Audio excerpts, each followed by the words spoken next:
Bueno, nos encontramos nuevamente para conversar acerca de algunos efectos, secuelas, consecuencias que estamos observando en muchos chicos y adolescentes a partir de la pandemia.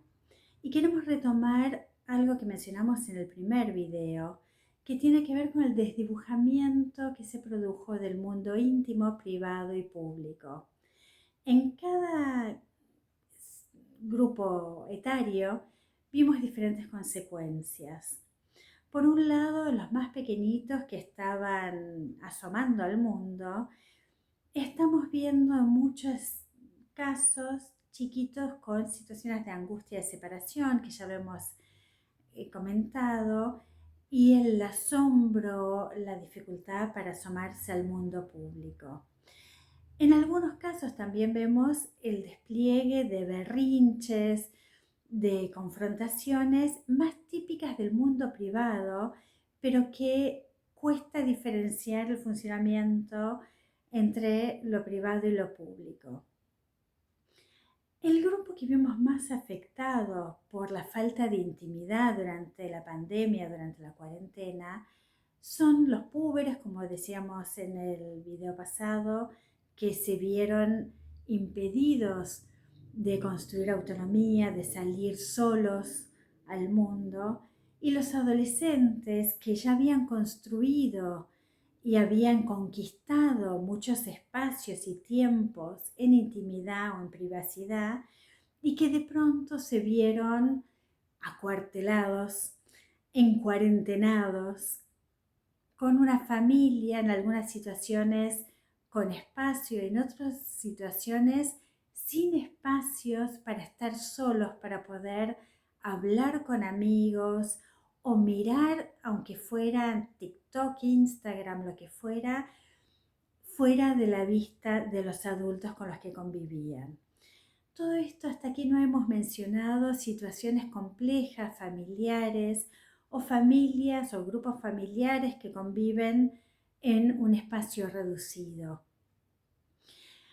Pero los adolescentes, más allá de la situación particular de cada grupo familiar, vieron cercenado la posibilidad de tener privacidad e intimidad. Esto nos sucedía también a los adultos.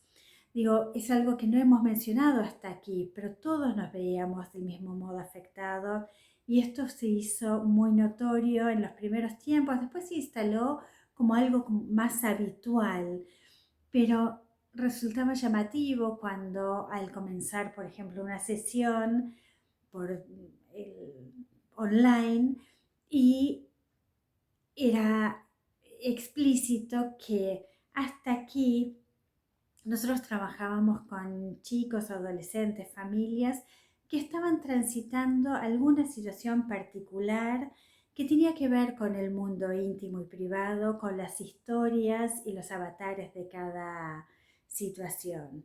Pero de golpe estábamos todos, como se dijo tanto, en un mismo barco y entonces las familias o los chicos nos preguntaban a los docentes, a los profesionales, vos cómo estás, tu familia cómo está.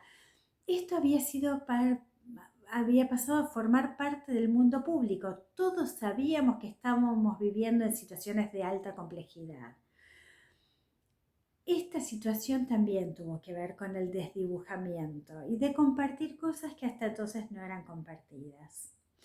Pero hablando de los efectos que vemos, solo para enumerar unos pocos, más allá del enojo de muchos chicos, púberes, adolescentes, por no contar con la privacidad que habían tenido hasta ese momento o anhelaban tener, y los adultos también. Estamos viendo situaciones en los últimos meses que hubo que desandar o que construir de cero, por ejemplo, en relación al lenguaje que siempre se utilizó en el mundo público, diferente al privado o al íntimo. Por ejemplo, el lenguaje que se utiliza en el aula, en la escuela o con directivos en relación al lenguaje que los chicos despliegan al conversar, al comunicarse con sus pares o con su familia.